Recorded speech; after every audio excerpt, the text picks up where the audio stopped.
Unaware he owned the company signing their $800 million deal. They poured wine on him in front of 200 guests, calling him unworthy.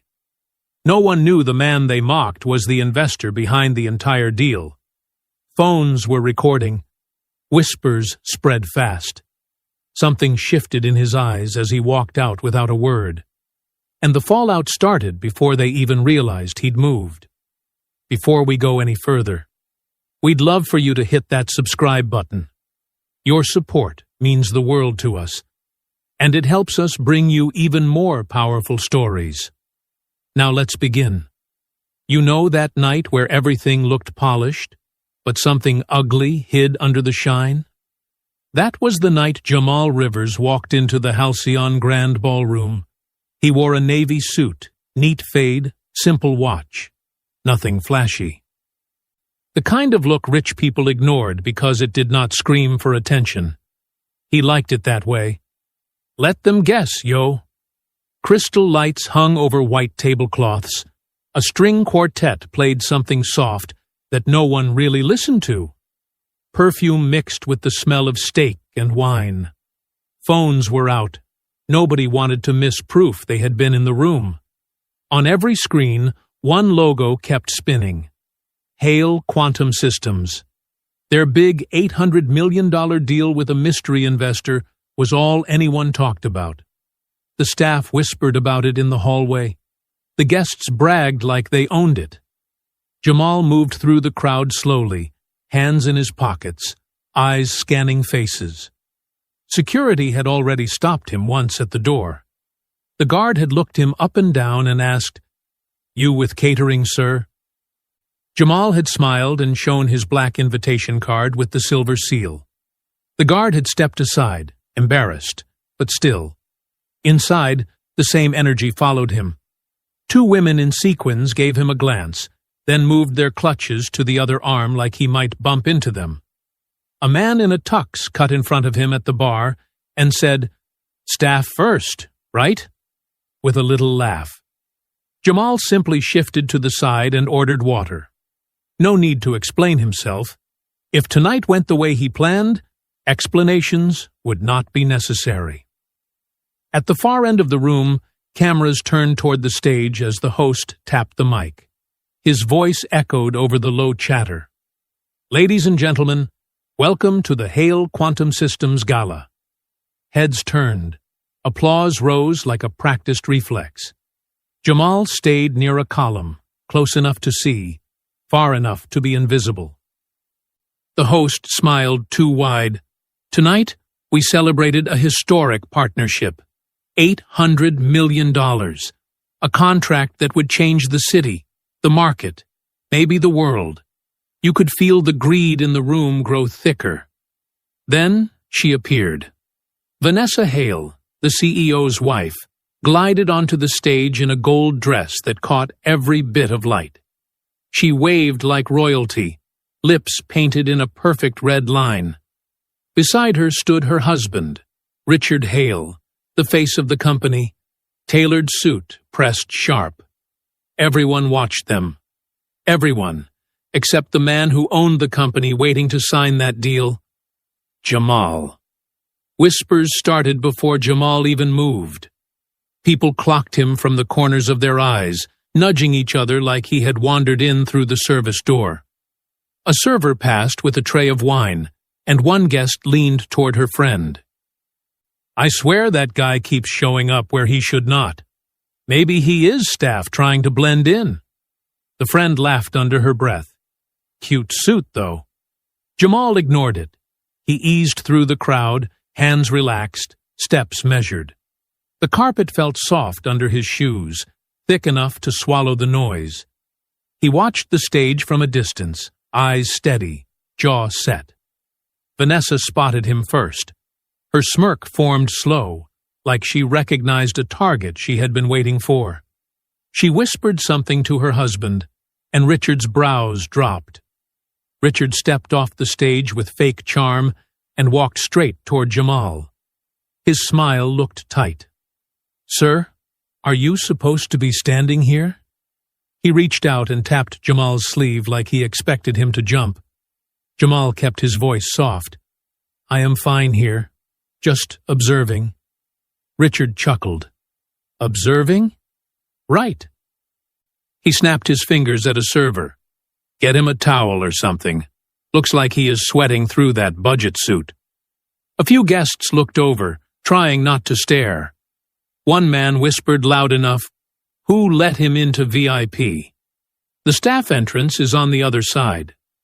Vanessa approached next, heels clicking in a clean rhythm. She picked up a glass of red wine from a passing tray without even looking at the server. She eyed Jamal up and down. "You know, sweetie, if you needed work tonight, you could have signed up. Pretending to be a guest is not the move." Jamal said nothing. His calm unsettled them more. Vanessa stepped closer, raising the wine slowly. "Go take this to table 3. They are waiting." She pushed it toward his chest. When he did not grab it, her smile faded. "Seriously? Do your job." Richard grabbed the glass from her hand. "Allow me." He lifted it high, eyes on the crowd. One less confused worker ruining the vibe. Then he tilted the glass forward, emptying the wine onto Jamal's suit. The splash hit warm and sharp.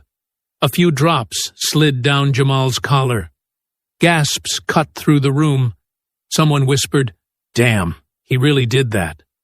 Another person raised their phone, recording. Vanessa laughed under her breath. Maybe now he knows where he stands. Jamal wiped his jaw with 2 fingers. Slow. Controlled. He adjusted his sleeve, straightened his posture, and walked toward the exit without a single word. A server whispered as he passed. That man walked out like he owned the place. Nobody believed it. Yet.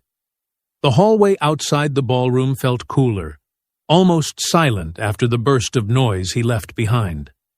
Jamal moved with steady steps, fingertips brushing the edge of his jacket where the wine clung in a dark stain. He exhaled once, quiet and controlled, then reached into his pocket and pulled out his phone. The screen lit his face with a soft glow. He tapped one number. A voice answered fast. "Ready for instructions, sir." Jamal kept his voice low. "Pull the offer. Lock every channel. Announce it now." Understood. He ended the call without emotion. A couple waited near the elevator, watching him like they recognized him from somewhere they could not place. The woman murmured, "That's the guy they drenched." He didn't even react. The man shook his head slowly. Rich folks never expect quiet ones to bite back. Jamal pressed the elevator button and gave them a simple nod. Nothing more. While he descended, he loosened his tie slightly. The faint smell of wine lingered in the fabric. The elevator ride hummed with soft music, the kind that faded into the walls. Jamal's reflection stared back at him, steady eyes, calm jaw. He checked a second message. The legal team already confirmed action. Everything was moving. When the doors opened, the lobby buzzed with guests stepping out for calls, drinks, or a slice of fresh gossip. Someone recognized the wine stain and whispered, "That's him." He overheard another voice near the bar. "I swear something is off. You don't walk like that unless you're somebody." Jamal moved past them without slowing down. Outside, the night air carried a bit of cold, enough to sharpen his thoughts. A valet rushed forward, but Jamal lifted a hand lightly. Walking is fine. The valet stepped back, unsure. As Jamal crossed the driveway, lights from the ballroom spilled across the pavement. Music inside swelled, then cut suddenly. People turned toward the glass windows, confused. A man near the entrance muttered, "Why'd everything stop?" Something happened in there. Maybe trouble with the deal. His date shrugged, but her eyes stayed fixed on the room. Jamal reached the corner of the lot. His phone vibrated again. A message popped up. Announcement delivered. Partners notified. He locked the screen and slipped the phone back into his pocket. Behind him, the hotel's glass doors opened sharply. Voices rose in shock. Chairs scraped. A sudden wave of commotion hit the lobby. Guests flooded toward the entrance, trying to understand what went wrong. Jamal didn't turn around. He stepped into the streetlight, shoulders relaxed, expression unreadable, moving with the same quiet certainty he carried all night. While the city hummed around him, the first tremor of the fallout began inside the ballroom he had just left. He kept walking. The night moved with him. Inside the ballroom, everything broke at once. The music cut mid-note, screens flickered, and the host froze with his smile half-raised. A tall man in a gray suit hurried through the tables, phone pressed to his ear. His face shifted from confusion to panic. He whispered something to the host, who went pale. Richard noticed first. "What's going on?" he demanded. The host swallowed hard. "The signing is suspended." The room erupted. Conversations rose sharp, overlapping like frantic waves. Someone near the stage muttered, "Suspended? For what?" A woman whispered to her partner, "That's impossible. You don't freeze an $800 million deal in the middle of a gala." Vanessa tried to maintain her poise, but her hand trembled. She leaned toward the host. "Who gave that order?" The host looked almost scared to speak. It came from the top. The partners said the directive was final. Richard's jaw tightened. "Who is the top?" "I am the top." The host shook his head. "Not tonight." Across the room, executives checked their phones. Alerts popped up fast, each one worse than the last. Someone blurted out, "Every account tied to Hale Quantum just got frozen." Another voice added, "Investors are pulling out." "My screen is red." Gasps spread through the room. Cameras clicked again. Even the servers stopped moving. Then someone near the doors tapped a friend and whispered, "Look at this." The friend leaned closer, eyes widening. "Wait, isn't that the guy they poured wine on?" A video played on a phone. The clip showed Richard dumping wine on Jamal, the splash clear, Vanessa smirking. The caption read, "They humiliated a man they thought was staff. He walked out like he owned the place." The clip traveled through the room fast. Guests stared, phones lifted, gasps turned into sharp silence. Vanessa grabbed Richard's arm. "Fix it. Now."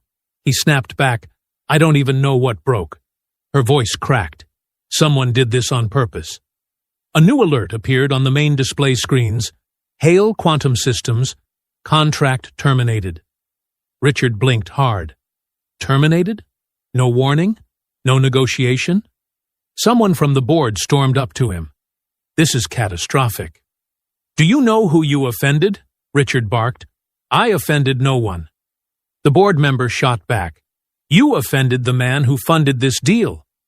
Vanessa's breath hitched. "Who?" The board member's voice dropped. "Jamal Rivers." Richard's face drained. The board member added, "He owns the partner company. All of it." A gasp rippled across the hall. A server whispered near the wall, "Told you he didn't walk like staff." Another server whispered back, "They messed with the wrong guy." Badly. Richard looked around the room like air had vanished. Vanessa pressed a hand to her forehead, makeup smudging. Her voice shook. "We poured wine on the investor. The fallout hit full force. Guests backed away. Some left quietly. Others recorded everything. Hale Quantum's future cracked in real time. And somewhere outside, Jamal kept walking. Morning arrived rough for Richard and Vanessa. Headlines flooded every screen before sunrise. Clips of the wine splash looped non-stop. Comments dragged them without mercy. Investors bailed. Partners vanished. Board members resigned overnight. Hale Quantum's value dropped so fast it looked unreal. Vanessa barely slept. She sat on the edge of the bed, hands shaking, mascara smudged,